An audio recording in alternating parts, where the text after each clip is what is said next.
partner, Ronnie Farmer. and right now in the Vietnam War, the North Vietnamese are changing the way the war is being fought. The way they're changing it is the thing called guerrilla warfare. And we have a live reporter at Vietnam for you to show.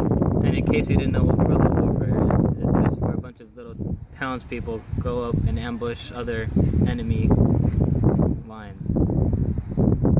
Guerrilla warfare it's a very unconditional style of warfare. It refers to a small conflicts where groups of stealthy combatants use the element of surprise to eliminate the opponent, which means this tactic was widely used by the North Vietnamese communists, also called the Viet Congs. During some ambushes, the Viet Cong guerrilla fighters would sneak up on unaware U.S. troops and attack them and leave before rising capture. The Viet Cong would also pose as citizens or farmers. Then, when least expected, they would surprise attack U.S. troops using arms provided by the Ho Chi Minh. The Ho Chi Minh was a Vietnamese Marxist revolutionary leader, also the president of the Democratic Republic of Vietnam. He ordered an elaborate 200-mile-long tunnel system to be dug to aid the guerrilla fighters in their ability to move from place to place undetected by U.S. infantry. But by 1965, the Viet Cong soldiers had access to Chinese versions of the AK-47. They also had heavy, medium, and light machine guns. The heavy machine guns were mainly used as anti-aircraft weapons, most effective against U.S. helicopters. Other weapons such as landmines and booby traps were handcrafted in North Vietnamese villages. The Viet Cong also got aid from unexpected sources. They would scavenge the country, sight for unexploded American bombs and landmines, and use the explosives and bombs of their own, which meant as the U.S. troops were walking around, they had to be careful whichever way they went. They had to look around, look in holes for handcrafted like spikes, and booby traps also, which would open a door which you would fall in, and you would just land on a ton of spikes and get instantly killed.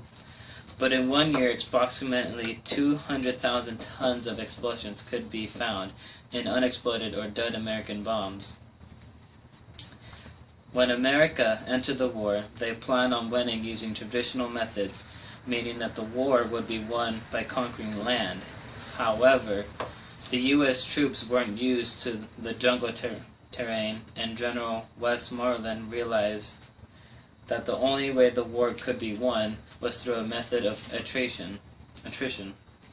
This means that the war isn't won by who has more land, but won instead by whomever eliminates more opposing troops.